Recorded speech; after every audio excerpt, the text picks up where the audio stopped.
नहीं तो फार्मासिस्ट हैं जो बेचारे भूखे मरने के कगार पे हैं। 7-7 हज़ार रुपये में कोई खर्चा चलता है क्या घर का? ये बताओ, खर्चा चलेगा? नहीं चलता। कोई मतलब ही नहीं है दूर दूर तक खर्चा चले, और वो भी जो तनख्वाह है वो टाइम पे नहीं आती। उनको जून 2025 में सरकार ने हटा करके एक युवाओं को तमाचा दिया है। आप ताकि संविदा कर्मी जो लगे हुए हैं कई सालों से अपना पसीना बहा रहे हैं और आज खून भी बहाया है और आने वाले समय में हो सके भूख हड़ताल पे बैठेंगे और आमरण अनशन की करेंगे शहीद स्मारक में। देवखंड गुजर है और मैं पिछले कई सालों से जनता क्लिनिक पर फार्मासिस्ट के रूप में कार्य कर रहा हूँ, लेकिन 7,000 रुपये में घर खर्च चलाना भी मुश्किल है और वो तनख्वाह भी कभी मिलती भी नहीं है, टाइम से नहीं मिलती है। अब हमारी जो बढ़ती है मेरिट बोनस के आधार पर 10, 20, 30 के आधार पर होनी चाहिए, क्योंकि लंबे समय से कार्य कर रहे हैं।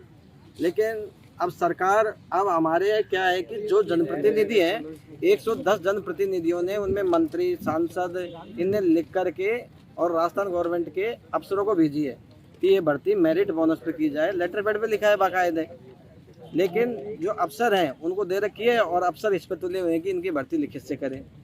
मंत्री जी को लिखा आपने पहले? हाँ, मंत्री जी को लिखा है, मुख्यमंत्री जी को लिखा है। मंत्री जी तो आश्वासन देते हैं, अब आश्वासन नहीं चाहिए हमें तो रूल्स चेंज होने चाहिए। तो मंत्री जी का आश्वासन अधिकारी नहीं मान रहे? नहीं मान रहे। अधिकारियों से हमारी हाथ जोड़ के विनती है कि ये भर्ती मेरिट बोनस पे करें और मंत्री जी के पास आप बात पहुंचाएं। आपके चैनल से हम चाहते हैं कि मंत्री जी के पास बात पहुंचे।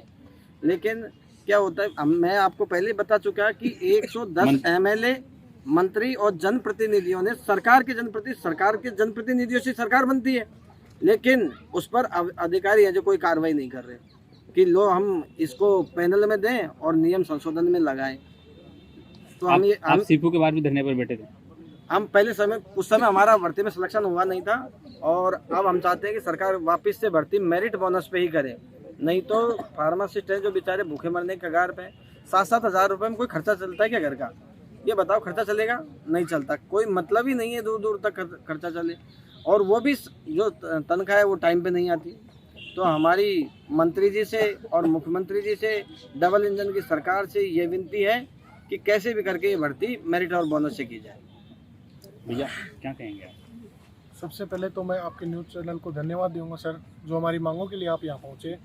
और मैं तो अधिकारियों से और डबल इंजन सरकार से यही निवेदन करना चाहूँगा कि फार्मासिस्ट की भर्ती मेरिट प्लस बोनस 10, 20, 30 से करवाकर हमें भी हमारा हक मिल जाए, हम भी हमारा जीवन यापन कर सकें सर। आपने मंत्री जी से मुलाकात की इस मामले में? हमने मंत्री जी से मुलाकात की, हमने कम से कम 110 विधायक जी और मंत्री जियों से डिजायर लिखवाई है सर।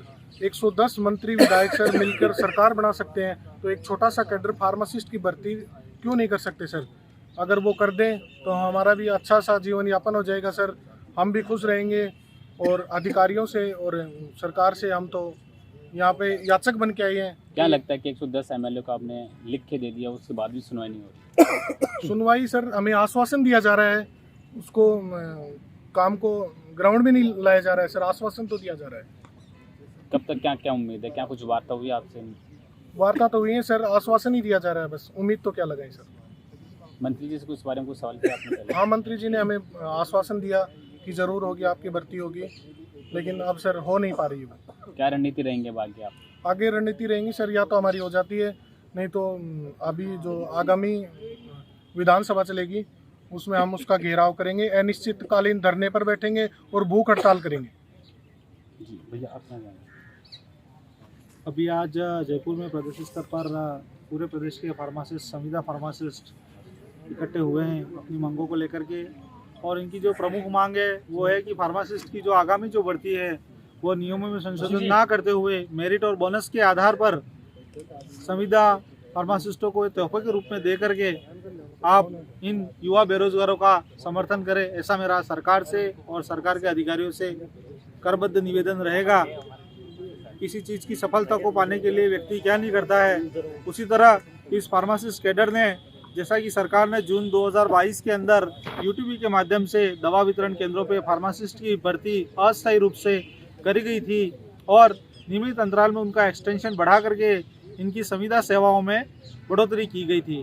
पर पिछले जून 2025 में यूटीबी कार्मिकों की सेवा समाप्ति की घोषणा करके एक और सरकार जहां रोजगार के माध्यम से दूसरे कैडरों, जहां शिक्षकों की भर्ती हो, अभी आपने 4th ग्रेड भर्ती 70,000 पदों के आसपास, उसके अलावा एलडीसी की भर्ती, दूसरे विभागों में कर्मचारियों की भर्ती सरकार एक और कर रही है। और दूसरी ओर जहां एक रोजगार पे जो यूटीबी कार्मिक, फार्मासिस्ट, संविदा कार्मिक अपनी सेवाएं दे रहे थे, उनको जून 2025 में सरकार ने हटा करके एक युवाओं को तमाचा दिया है। आप अपने खून से लिख रहे हैं, व्यक्तियों के नाम लिख रहे हैं, क्या लग रहा है कि सरकार नहीं सुनती? व्यक्ति विवश होकर के अपना खून निकालता है और अपने खून के माध्यम से, इन रक्त रंजित पत्रों के माध्यम से अपनी पीड़ा को सरकार तक एक निवेदन करते हुए अपनी पीड़ा को सरकार तक पहुंचा रहा है। और मैं बता देना चाहता हूं कि जहां एक और सरकार संविदा प्रथा के माध्यम से इन संविदा कर्मियों की भर्ती करती है, जैसा कि हम यूटीबी कार्मिक जो वो जिला स्तरीय कलेक्टर साहब की अध्यक्षता में कमेटी बना करके हमको संविदा पे लिया गया था, और सरकार जब अपनी मन मर्जी चाहे तब इन कार्मिकों को हटा देती है। जब एक रोजगार करते हुए जिस व्यक्ति के रोजगार के माध्यम से उसका पूरा परिवार चलता है, और अगर उस व्यक्ति को बेरोजगार सरकार की तरफ से कर दिया जाए तो उस युवा के ऊपर क्या विचार आएंगे और उसके ऊपर क्या तमाचा है। आप उसकी पीड़ा को समझिए, अपने आप के ऊपर लेकर के देखिए कि व्यक्ति के ऊपर क्या पीड़ा आएगी। और इन फार्मासिस्ट साथियों ने जो दुख दर्द झेला है। लेकिन सरकार कहती है तो हम बहुत सारी वैकेंसी निकालते हैं और प्रदेश में जैसे भ्रष्टाचार पे हमने काम भी किया है, जीरो टॉलरेंस नीति अपनाई है, फिर ऐसा क्यों देखने को मिल रहा है? बिल्कुल, सरकार ने जीरो टॉलरेंस के ऊपर बहुत अच्छा काम किया है, और हमारी जो संविदा की जो भर्ती है वो भी उनके जीरो टॉलरेंस के माध्यम से ही होती है, जिसमें स्वास्थ्य समिति की बैठक लेकर के कलेक्टर साहब की अध्यक्षता में इनको भर्ती किया जाता है, संविदा के माध्यम से भर्ती किया जाता है। और इसमें एक नियम बना हुआ जो पूर्व के जो नियम है, जिसमें साफ लिखा गया है कि जो व्यक्ति संविदा पे कार्य करता है चिकित्सा एवं स्वास्थ्य विभाग में, उसको 1 वर्ष के 10 नंबर, 2 साल के 20 नंबर और 3 साल के 30 नंबर करके जो संविदा कर्मी जो अपने लंबे समय से, प्रशिक्षित संविदा कर्मी मैं कहना चाहूँगा, जो अपने लंबे समय से अस्पताल में कोविड काल जैसे समय से सेवाएं दे रहे हैं, उनको परमानेंट करने के लिए सरकार ने एक बोनस प्रथा का आरंभ किया था। आगे क्या रणनीति रहने वाली है? हमारा सरकार से निवेदन रहेगा, हम सरकार, जैसा कि हमारे साथियों ने बताया कि 110 विधायक, एमएलए साहब और मंत्री जी की हम डिजायर लेकर के, उनका सबका समर्थन लेकर के हमारे जो मांग पत्र है, हमारे जो अधिकारी है चिकित्सा विभाग के, हम उनके सामने प्रस्तुत कर रहे हैं। और हमारे अधिकारियों और हमारी भजनलाल सरकार पर हमें पूरा भरोसा है।